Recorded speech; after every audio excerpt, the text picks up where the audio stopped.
जब हम पूरे इस सिस्टम को डिकोड करने की कोशिश करते हैं, कहाँ से शुरू होता है? हम एक ज़री मुल्क है ना, किसान से। वो बेचारा पिट रहा है।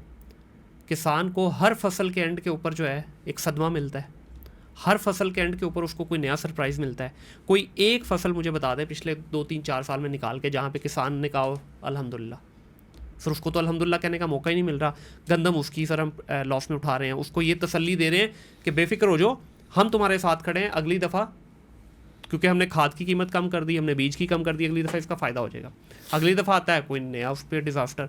किसान से मामला शुरू होता है सर, एंड कंज्यूमर तक पहुंचता है, सारे ही रो रहे हैं। असल बेनिफिशरी कौन है, असल स्टेक होल्डर कौन है जो इस पूरे के पूरे माफिया को कंट्रोल करके पैसा कमा रहा है?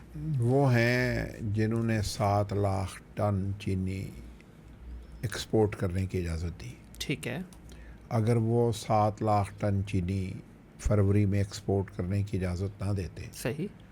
तो अब उन्हें 2 लाख टन चीनी इंपोर्ट ना करनी पड़ती। सही हो गया। पहली बात तो ये है। ठीक है। यानी ये तो उनकी नाअहली को यही साबित करता है। अगर आज ये बैठ के ये तयन कर लें कि ये 7 लाख टन चीनी जिसने एक्सपोर्ट करने की इजाज़त दी थी और उसको जिसने मशवरा दिया था और उस पे जुर्म फिक्स नहीं करते, तो इसका मतलब है कि आप उसके साथ मुजरम हैं।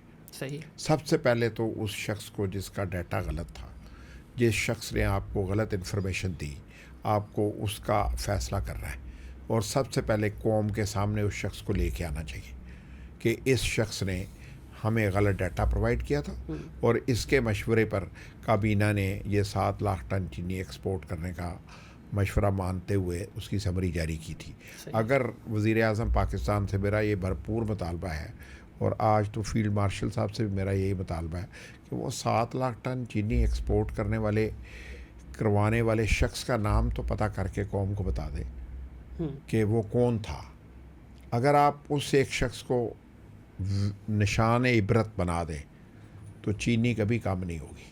लेकिन अगर अब आप उसके ही कहने पे 2 लाख टन चीनी इंपोर्ट कर रहे हैं, यानी पहले भी वही बेनिफिशरी था, अब भी वही बेनिफिशरी होगा, तो इसका नुकसान क्या होगा? देखें, सिंध की मिलें हिस्टोरिकली 15 अक्टूबर को काम करना शुरू कर देती थी। अब आप वो 15 अक्टूबर की नवंबर लेके हुए हैं। सही। ठीक है, उसका नुकसान क्या होता है? जो यानी पता नहीं लोग क्यों नहीं सोचते, जो गन्ने की फसल देर तक पड़ी रहेगी, गन्ना सूखता है, ड्राई होता चला जाएगा, वो भी मिल वाले का फ़ायदा, हाँ। किसान का नुकसान।